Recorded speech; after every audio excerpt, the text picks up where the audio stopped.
Hi guys, welcome to Hoops Junction. Vladimir here, and today we're talking about Coach Karl's comments in his book. Now, ladies and gentlemen, I don't mean to alarm you. I don't mean to worry you. But everything that Coach Karl has said in his book, he's said it in the past. I don't know if you guys remember. I don't know if you guys are watching the NBA. Maybe 4 or 5 years ago when Melo got traded, maybe it was 6 years ago. When Melo was getting traded, all of this came out. Coach Karl and Melo didn't have a great relationship. J.R. Smith didn't have a great relationship with Coach Karl either. So neither did Kenyon Martin. There was a lot of dissension on that team. So now that Coach Karl has the book, it's like there's a big uproar.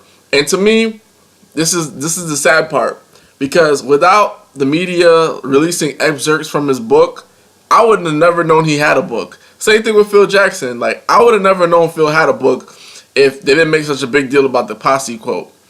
And the thing is, all Coach Karl is trying to do is bring up old history, rehash old history, so he become relevant and sell his book. That's all he's doing. He's trying to say what he went through, and he's trying to, in the process, make himself look good, and in the process make the other players look bad. And that's what a lot of people do when they write a book. That's their normal goal, their natural goal. Let me write a book. Let everybody know where I'm coming from. Let everybody know that I was the right one. This is my point of view. This is my story. And ladies and gentlemen, that's just what it is. That's his story. All these negative comments he said about Melo. He called Melo a conundrum. He called him a user. He said J.R. Smith was entitled. He said that Kenyon Martin and Melo had no father figure in their lives. That's just plain and simply his opinion, because he wants to sell books. And I'm very proud of Carmelo Anthony for taking the high road on this one. I mean, Melo said he's not disappointed. That's his opinion. He hopes the book makes him happy. At the end of the day, yeah, you hope it makes him happy, because at the end of the day, he's not making the money that you're making. You got to understand this. When people are putting your name and dragging it through mud, they just want your attention. They want your attention so they could pursue their agenda, because they're lonely or they have something they need to do. And Coach Karl obviously needs to sell books. Only way he's going to sell books is by bringing up old stuff that happened 6-7 years ago. This is old. This is nothing new. Like, all of this has been said already. The only thing that has never been said is these guys without a father figure, which I think is a low blow. But at the end of the day, what do you expect from somebody who's no longer, he's free to say what he wants. He's no longer under the guys of the Denver Nuggets. He's not on their payroll anymore. He doesn't have to answer to Carmelo Anthony. I remember in the playoffs, there used to be so much problems by with his defense. When they were winning, Coach Karl didn't say anything. But when they were losing, and I think one year, they made the playoffs every single year when he was there. I believe so. Yep, since he was a rookie. But when they were like losing the playoffs, Coach Karl would bring some things up. These guys aren't playing defense. These guys aren't executing properly. This, that, and the third.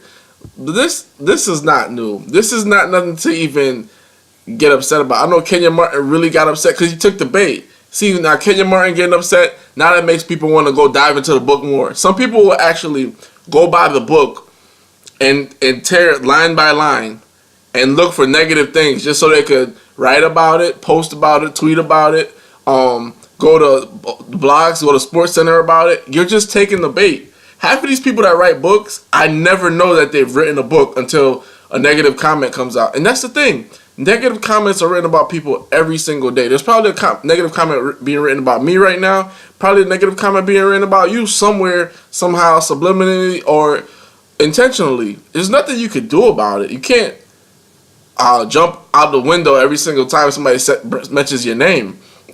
You'll be losing too many battles. If the players want to do anything about it, if you want to do anything about it, if you really want to hit them where it hurts, if you want to be petty, like he's being petty, if that's your goal, here's what you do. You call your lawyer, you get a cease and desist letter. You say, please do not mention my name in any of these things. You need to take my name out of this book. This is infringement of my likeness. You're telling stories about me which I do not believe are true. I did not consent to these stories being told in the book.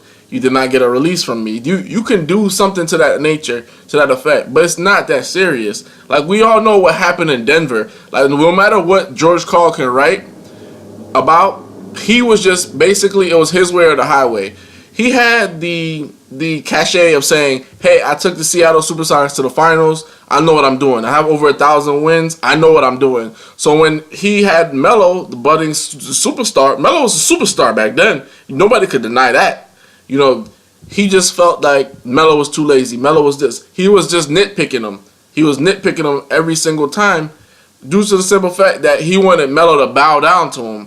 And at the end of the day, it wasn't a partnership. It was more of a I'm trying to tell you what to do. I'm your daddy. Like that's what it came across as. Of everything was good when they were winning, but as soon as they would lose, George Karl would be bringing up old stuff.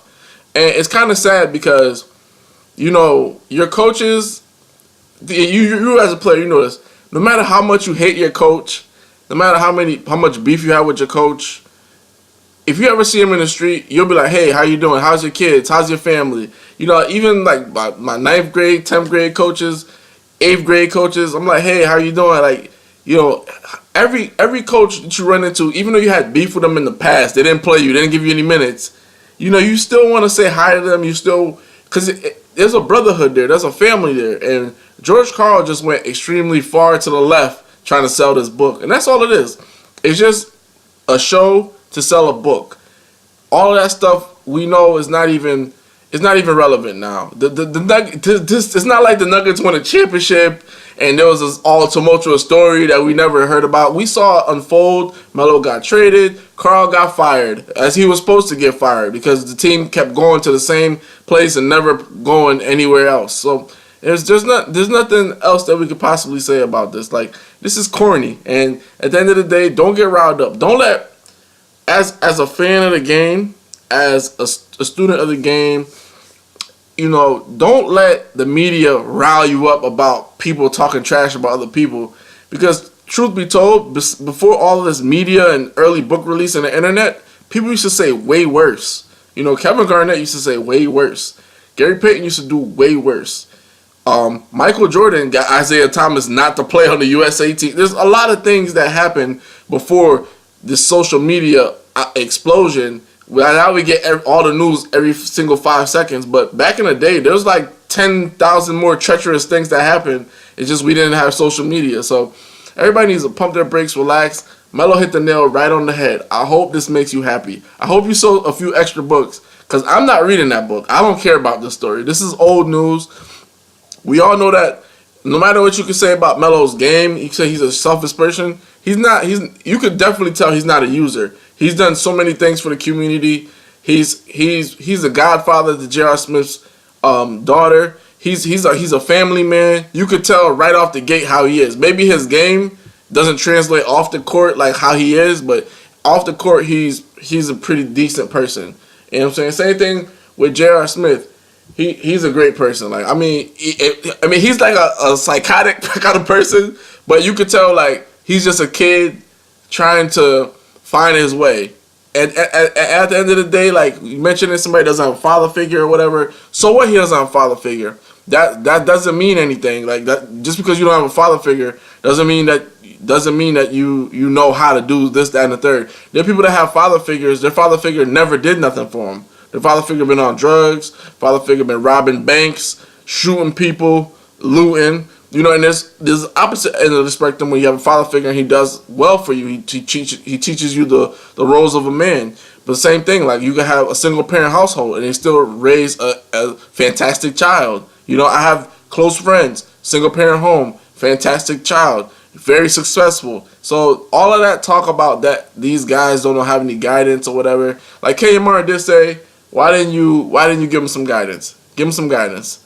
But it doesn't matter because he's just trying to sell a book. Ladies and gentlemen, this is Vlad from Hoops Junction. Tell me how you feel about the book. Are you going to read it? Do you think George Karl took it too far? Do you think Melo and the rest of the Nuggets mentioned in the book should retaliate? Do they think they should fire back? Do something extreme?